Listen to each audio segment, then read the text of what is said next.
Salve a tutti, eccoci qui finalmente. Allora, come sappiamo, il tema del TEDx di quest'anno è l'errore. Io, come insomma tanti di voi immagino, di errori ne ho compiuti tantissimi, no? Errori che sono state occasioni, bella la retorica del dall'errore si impara, anche l'errore può essere un'occasione. Io avrei preferito imparare in altro modo, non so voi, ma così sembra si faccia, quindi va bene. Errori che mi hanno fatto dubitare, errori che mi hanno affondato. Potrei parlarvi di quanto spesso non abbia creduto in me, di quanto abbia abbandonato percorsi ancora prima di fare il primo passo, o di quanto abbia vestito panni scomodi per una vita per mia scelta. Ma sarebbe un errore anche quello di ammorbare qui voi oggi con i miei problemi esistenziali. Onestamente ci vorrebbe anche troppo tempo, io devo sbrigarmi perché è una cosa da fare urgentemente. Aggiornare la mia bio di Instagram, TEDx Speaker, finalmente fa curriculum. Comunque, chi sono? Grazie. Chi sono e cosa faccio? Lo sapete, non perché io sia Beyoncé, purtroppo, ci sto lavorando, ma per l'ottima presentazione fatta poco fa. Parlerò quindi di ciò che osservo per lavoro, i social, il mondo digitale, no? Quella giungla a metà tra l'Amazzonia e le strade romane sotto Natale. O i vicoli di Putignano, perché bella giungla anche quella, insomma, ecco. E quel mondo che viviamo convinti di esserne padroni, ma che in realtà non conosciamo affatto fino in fondo. Ci siamo costruiti tutti un'identità parallela, un profilo che racconta chi siamo, o meglio, chi pensiamo sia opportuno essere. E trascorriamo lì, insomma, molte ore della nostra giornata. Ma io non voglio parlare di, come dire, ciò che postiamo per intrattenere il nostro pubblico, quindi gattini, bimbi, tramonti, case, libri auto, viaggi, fogli di giornale. Se avete capito la citazione, purtroppo per voi la gioventù è andata via come la mia del resto. Voglio parlare piuttosto dell'informazione, del dibattito social, no? L'informazione che ormai sembra essere diventata quasi totalmente digitale.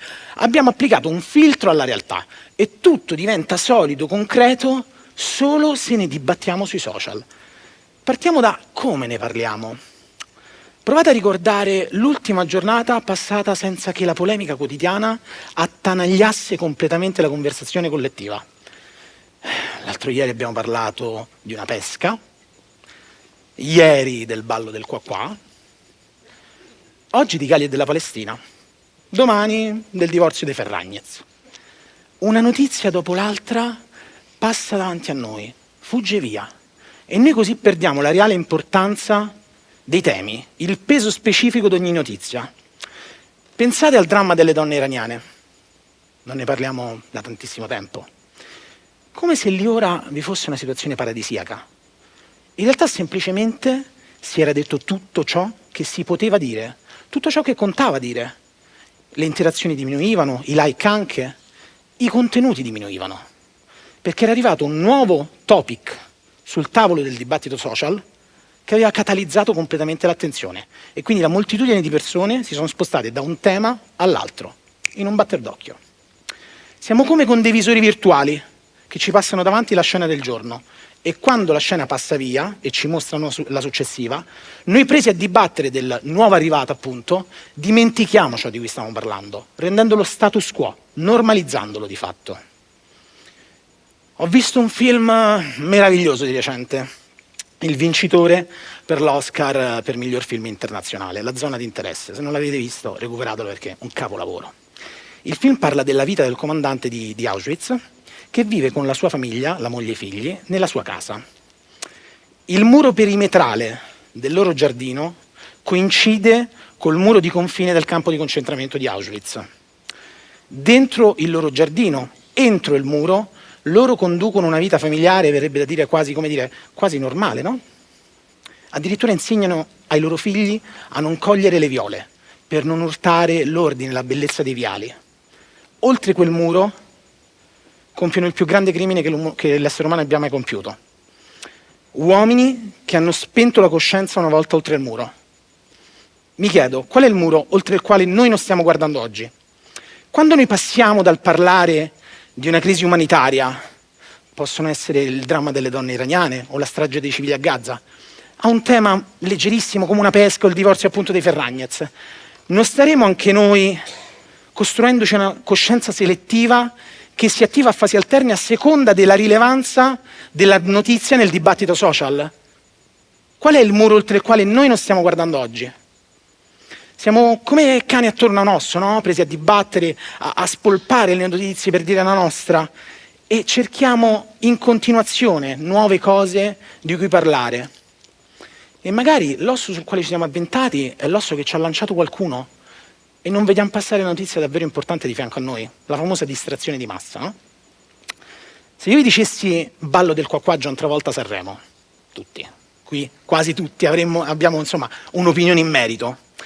Se io vi dicessi che in determinate zone dell'Appennino, normalmente esposte a fortissime nevicate, quest'anno non ha praticamente nevicato e anche l'altro anno ha nevicato molto poco, e che se questa tendenza continuasse, un intero settore dell'industria turistica di quelle zone collasserebbe. Pensa agli impianti di risalita, agli albergatori o ristoratori stagionali. Abbiamo tutti un'opinione in merito a una star hollywoodiana che dietro compenso si presta uno sketch, bello o brutto che fosse, ma non abbiamo dibattuto affatto, non abbastanza, pochissimo, riguardo una situazione molto più rilevante per il futuro di tutti noi. Ad aggravare la situazione c'è un fatto, che la nostra voce non la sente nessuno se sta nel mezzo, se non urliamo la nostra opinione da una parte o dall'altra, se non siamo il più taglienti possibili. E se pensiamo di aver ragione, dobbiamo mettere a terra l'avversario, il malcapitato, la vittima del giorno, il colpevole. Ma abbiamo fatto una cosa straordinaria di recente. Non trovando un colpevole quotidiano sul quale accanirci, ce lo siamo inventati. Kate Middleton, Buckingham Palace rilascia un comunicato nel quale dice che la principessa si è sottoposta a gennaio a un intervento all'addome e non l'avremmo rivista prima di Pasqua. Bene. La verità era troppo banale per essere, come dire, accettata, incassata. Non offriva spunti per poter dire qualcosa di tagliente, di virale, di vagamente, come dire, possibile, no? Quindi, dai primi di febbraio cominciano a partire supposizioni più fantasmagoriche, folli quasi. Kate Middleton è scappata con l'amante. No, è scappata perché lui è l'amante. L'hanno fatta fuori, quella che si vede in giro è una sosia. Le stanno facendo quello che fecero a Diana. Non capendo, peraltro, che eventualmente quelli che stavano facendo a Kate Middleton ciò che fu fatale per Diana, ossia l'eccessiva pressione mediatica, eravamo noi. Siamo noi che abbiamo costretto una persona malata a condividere la propria cartella clinica col mondo per fugare ogni dubbio riguardo la propria verità. Siamo noi che abbiamo violato la sua privacy, per questa sete di verità, di notizie, di cui dire. Ci siamo divisi in squadre, tutto è tifo. Sono due promontori della ragione, no? Che si urlano l'uno contro l'altro. Io non ho mai capito fino in fondo il detto gli opposti si attraggono fin quando non ho sperimentato la polarizzazione del dibattito social. Due fazioni, due squadre che tifano, urlano l'una contro l'altra. Polarizzazione accentuata da questo stesso mondo digitale, che grazie alle bolle di riferimento tende a mostrarci ciò che può piacerci, che può essere simile a noi. E noi veniamo mostrati a chi può apprezzarci. Siamo seduti nel nostro profilo in un bar virtuale con i nostri amici, con la nostra cricca, con la nostra corte dei miracoli e pensiamo che il nostro pensiero sia norma, perché tutti la pensano come noi. Capita spesso però in quel bar con gli amici, giocando a briscola, di pensarla in maniera un po' diversa ogni tanto, no? Perché può succedere, l'unpopular opinion. E se voi provate per una volta a non condividere quel pensiero, a dire una cosa leggermente differente, magari provate a mostrare i grigi, il mezzo, no? Vi diranno, date, non me l'aspettavo. Come se voi li aveste traditi, no? Come se voi non poteste più entrare allo stadio con loro a tifare perché non urlavate sempre e solo da quella parte. Più che squadre siamo eserciti. Eserciti con comandanti e soldati semplici. Comandanti onesti e comandanti meno onesti. Comandanti che usano la propria voce per le battaglie e comandanti che usano le battaglie per la propria voce. Chi ha portato online semplicemente quello che è nella vita reale, il suo vivere, il suo essere, le proprie proteste, le proprie idee, le proprie manifestazioni, ha semplicemente usato un megafono senza precedenti, quello dei social, per appunto aumentare la portata del proprio messaggio, per sensibilizzare i più giovani, coloro che insomma abiteranno questo mondo un domani. Chi invece lotta semplicemente per se stesso, per il proprio brand. Perché, come dire, se l'azienda tal dei tali dovrà ingaggiare qualcuno alla settimana della moda per condurre uno speech sulla parità di genere, ingaggerà te piuttosto che un altro perché magari tu sei vicino a certe tematiche riguardo le quali l'opinione pubblica è piuttosto sensibile. Ma se il tuo attivismo è semplicemente stato condividere 2 slide copia e incolla nelle tue storie, come dire, non è che tu abbia portato al dibattito così tanto. Quindi stiamo attenti a chi seguiamo. Stiamo attenti a non diventare semplici megafoni senza spirito critico. Lo spirito critico, quella cosa che sembra sopita.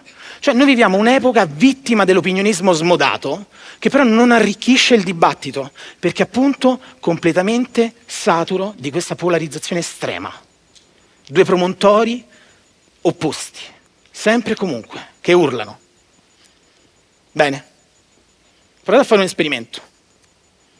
Se una volta ve la pensate in maniera leggermente diversa rispetto ai vostri amici sul vostro profilo, provate a dirla con educazione chiaramente, magari fate una storia, qualcosa, vedrete che vi risponderanno, per contestarvi, esattamente con le stesse parole che il guru, la guru di quella fazione ha usato per commentare quel determinato avvenimento.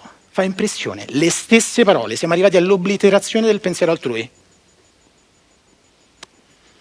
Bene, mica tanto direte voi, questo è un quarto d'ora che ci sta terrorizzando dal palco, però come dire, ci sono 2 notizie conseguenti, una buona e una cattiva. Parto dalla buona. La buona è che tra pochi minuti scenderò dal palco e spero che chi sarà dopo di me vi terrorizzerà un po' meno, mostrandovi scenari meno distopici. La seconda è che posso fare peggio. Peggio perché il tema che più mi spaventa di questo discorso ancora non l'ho toccato. Perché sia alle nuove generazioni, noi stiamo insegnando che bisogna urlare, non si può mediare, non si possono vedere i grigi, bisogna stare appunto bianco o nero da una parte o dall'altra, ci siamo chiesti questo palco sconfinato della fama in cui tutti, chiunque, dicendo la propria o facendo qualcosa, anche solo per un momento, come dire, può diventare famoso, virale, diciamo come vogliamo, no? Questa pletora di gente famosa, quanto può pesare sulle nuove generazioni? Per una generazione la cui sovrapposizione tra mondo digitale e vita reale è sempre più concreta, il rischio di sovrapporre il concetto di fama, quando ormai i famosi è più dei non famosi, e quindi è una fama che non vale più nulla, all'esserci riusciti è troppo pericoloso. Vedere sempre gente che sembra farcela, almeno dai racconti che fate dei loro video e dai like ai loro video, non renderà ingestibili i fallimenti? I 2 a scuola non pesano forse come non mai perché vissuti come una sentenza sulle proprie aspirazioni quando tutti sembrano farcela?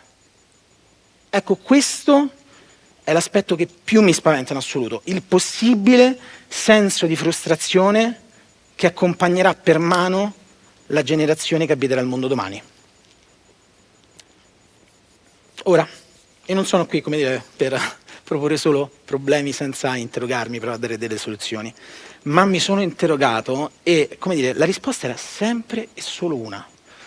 E mi sembrava un po' banale, quindi ho riflettuto ancora, ma era sempre quella.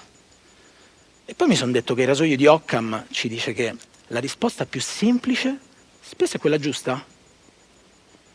E la risposta è noi. Quello che abbiamo in mano può essere un'arma o un'occasione, una giungla o il mondo di domani. Siamo noi a scegliere di urlare alimentando la polarizzazione o a provare a stemperare mostrando i grigi. Siamo noi ad accanirci sulla vittima del giorno, magari già a terra, o a provare a difendere la dignità anche di chi è colpevole. Siamo noi a scegliere di farci strumentalizzare o meno, di batterci per la causa o per il nostro posizionamento. Ma soprattutto siamo noi ad insegnare ai bimbi, alle bimbe, a chi verrà domani, che se quella luce social che tanto bramano li colpirà quando non sono pronti, quando non sapranno chi sono, li brucerà anziché illuminarli. E sceglieranno loro, come, quando, ma soprattutto se vorranno essere illuminati. Perché si può brillare anche al buio, perché ormai sono troppi gli Icaro in questo mondo dei 1000 soli. Grazie mille.